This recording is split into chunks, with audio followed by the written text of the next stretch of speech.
Today we are talking about a conversation that we talk about often, black hair, and especially around the release of this new Netflix film. What better time to have this conversation with someone who completely shaved all their hair off for the camera in an intense scene. We see it in the trailer. We have to talk about this because you went through an array of emotions. Yes, I sure did. I sure did. I was attached to this project probably 2 years before we even had the Netflix deal, and I always kind of knew the character was going to shave her head. And for a while, I was like, oh, we'll just get a really expensive prosthetic. Okay, we're gonna get a really good wig. Because, you know, you just don't, I had a lot of hair, it was long, many, many years of growing it, and that wasn't even, I was like, I'm an actress, I don't have to do this. What the technology that they have today really is, it looks really natural. But the more I delved into the story and into the character, I was like, I will be doing this character and this story and what this means in our culture, in our world, a disservice if I do not shave my head. So once, you know, you make a decision.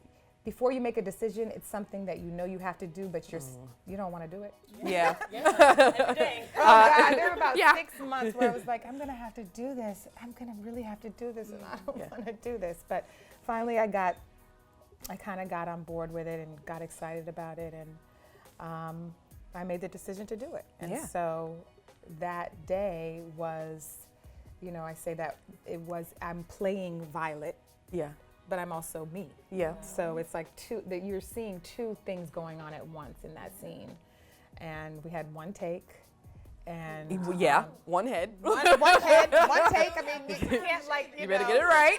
Don't do that. The scene, they cut the scene down, but the scene probably went on for almost 10 minutes because we had a rehearsal. Larry Sims, the extraordinary Larry Sims, was the hair designer on the movie, and he got me through the whole thing. But I had never used clippers before, so we had to practice. I had to put a wig on a couple days before, and really far down on my forehead, so we actually didn't get the real hair, and we had to practice with the wig, and you know. Yeah. Ciara recently did a brave move. We talk about this a lot, and she was struggling with it all. And she went outside, she took out her natural hair, similar to your fro, and she braved the world without her weave or her wig or her crochets. So Ciara, you talk about that process and stepping outside for that first time with your hair out.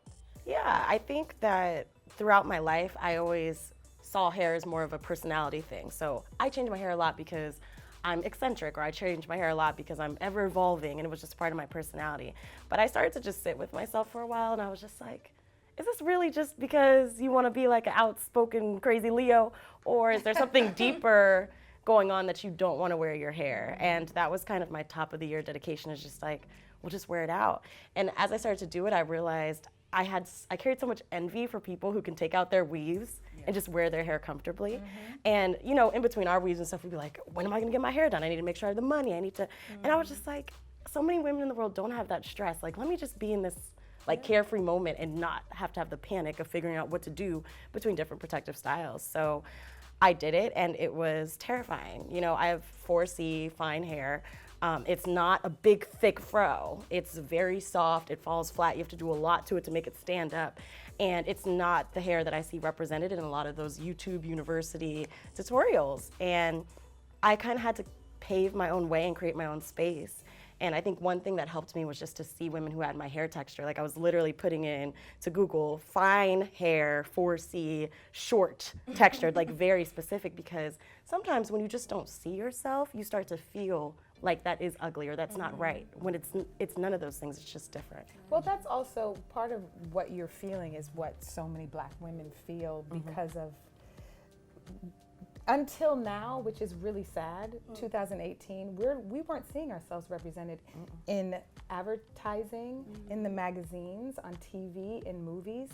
I went to see Black Panther. I was on location, I was by myself, and it was the opening weekend, and it was a very mixed audience, and I walked out, and there was this little white boy who was like 9 years old right behind me saying, "That was great, that was great, that was great." And I looked and I was like, wow. I said, he's gonna grow up in a different world. And I thought, and it almost made me cry because it made me think about, it's gonna make me cry now, all the little black children who never got to see that growing up. I wasn't expecting to get emotional, but you know what I mean? That's real. This is and real. It's so real, and it's like the fact that you would feel ashamed, or even me, like I'm wearing my hair natural, and every other day I'm like, should I put a weave in? Should I put some braids in? I mean, even braids. Yeah. But like I'm making myself wear my hair natural because, as from little children, we were read Cinderella, Snow White, Beauty and the Beast, Rapunzel. These are all fairy tales that help shape who we are in this culture, and they're not reflective of us. And so that's why I'm so happy about this moment in our culture where there is a Black Renaissance, where we are celebrating our beauty, and the world is starting to open up to different representations of different color. But it's been a long time coming.